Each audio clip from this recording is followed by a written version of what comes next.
இன்னைக்கு July 25 world IVF டே. 1978 இதே நாளில் world's first test baby Louise ப்ரௌனை டெலிவரி பண்ணாங்க. அதனால தான் இந்த ஐவிஎஃப் டே செலிப்ரேட் பண்ணுறோம். இதை எம்பிரியாலஜிஸ்ட் டேன்னு சொல்லுவாங்க. நம்பிக்கை இழந்த பல தம்பதிகளோட வாழ்க்கையில் மகிழ்ச்சியை ஏற்படுத்தியிருக்குது இந்த ஐவிஎஃப். ஒரு காலத்தில் செல்வந்தர்கள் மட்டும் பயன்பெறக்கூடிய வகையில் இருந்தது.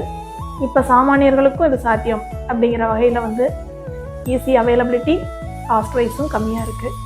ஸோ குழந்தை இல்லாத தம்பதிகள் ஐவிஎஃப் பண்ணால் மட்டும்தான் நம்மளுக்கு வாய்ப்பு அப்படிங்கிற பட்சத்தில் நீங்கள் தாராளமாக உங்கள் இன்ஹிபிஷனை விட்டுட்டு, பயத்தை விட்டுட்டு இந்த ப்ரொசீஜர் பண்ணி பயன்பெறலாம். இந்த ஐவிஎஃப் தினத்தை முன்னிட்டு எங்கள் சரண் ஃபர்டிலிட்டியின் சார்பாக ஐவிஎஃப் மூலம் குழந்தை பேறு பெற்ற அனைத்து தம்பதிகளுக்கும், இனிமேல் குழந்தை பாக்கியம் பெறப்போகும் அனைத்து தம்பதிகளுக்கும் இனிய ஐவிஎஃப் தின வாழ்த்துக்கள். மேலும் இதற்காக பாடுபடும் அனைத்து மருத்துவர்கள், எம்பிரியாலஜிஸ்ட், டெக்னீஷியன்ஸ் அனைவருக்கும் மேல்மேலும் பல வெற்றிகள் பெற இனிய ஐவிஎஃப் தின வாழ்த்துக்கள்.